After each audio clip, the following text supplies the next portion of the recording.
Welcome to today's episode. I'm your host, Tara, and we have a very special guest, Leo Morejon. He's a marketing veteran known for pioneering real-time social media marketing. One of his most famous achievements? Leading the team behind the Oreo Cookie Super Bowl Blackout tweet, a moment that changed the way we think about digital marketing. Welcome, Leo. Thanks, Tara. I'm excited to dive into this story with you. Let's start with the basics.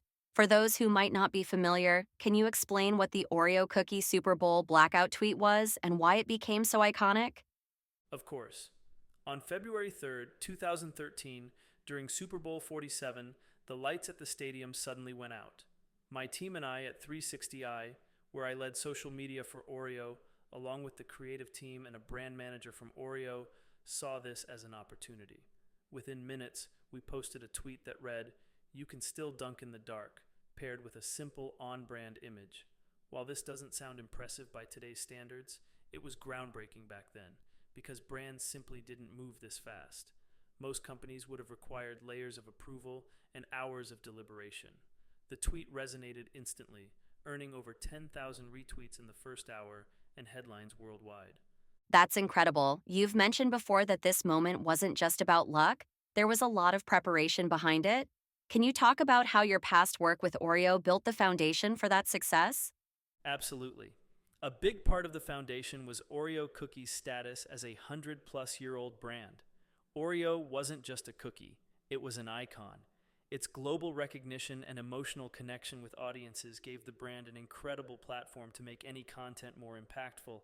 Beyond that, I spearheaded the idea to aim for the first ever Guinness World Record in social media in 2011, 2 years before the blackout moment. That campaign taught us how to operate with precision, work collaboratively, and execute bold ideas under pressure. These experiences built the real-time marketing muscle we needed to deliver during the Super Bowl blackout.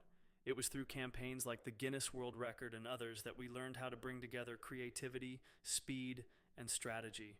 Can't wait to hear the full story about that record someday. Let's go back to the Blackout tweet. You've mentioned before that your team was in the room for another campaign during the Super Bowl. What was happening before the lights went out? That's right.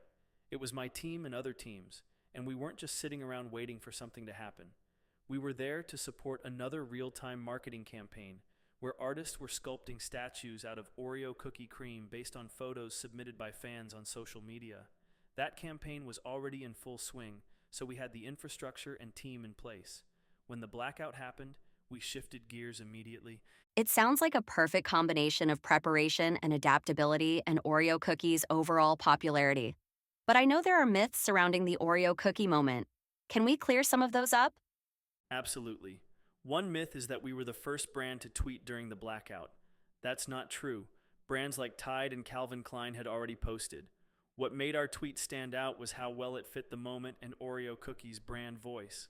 Another myth is that we used paid media to amplify the tweet. That's also false. The success was entirely organic. There wasn't a single dollar spent on promoting it. The resonance and reach were driven by the strength of the content, the timing, and Oreo Cookie's status as a beloved and iconic brand. People already had an emotional connection to Oreo Cookie, which amplified the tweet's reach and resonance. That amplification must have been key to reaching such a broad audience so quickly. It was.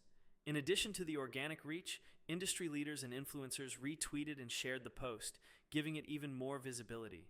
When respected voices amplify your content, it carries more weight and spreads faster. Social media has changed so much since 2013. Do you think a moment like this could happen today? Social media today is far more crowded and algorithm-driven, making it harder for organic content to break through. Back then, the platforms were less saturated, and standout content had a better chance of gaining traction. That said, the principles of being relevant, timely, and authentic still apply. While an exact replica of the Oreo cookie moment might not happen, brands can still create their own magic if they're prepared. What's the biggest lesson marketers can take away from this experience?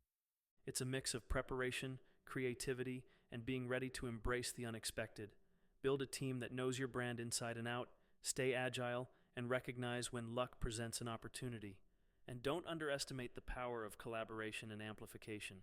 Before we wrap up, is there one thing you want listeners to remember? Real-time marketing is about more than being fast. It's about being thoughtful. Focus on building a brand that people love, and you'll be ready when the moment strikes. Beautifully said. Thank you so much for sharing your insights, Leo. This has been an incredible conversation. Thank you, Tara. It's been a pleasure. And that's all for today's episode. Stay creative, stay bold, and remember that preparation and passion create opportunities. Until next time.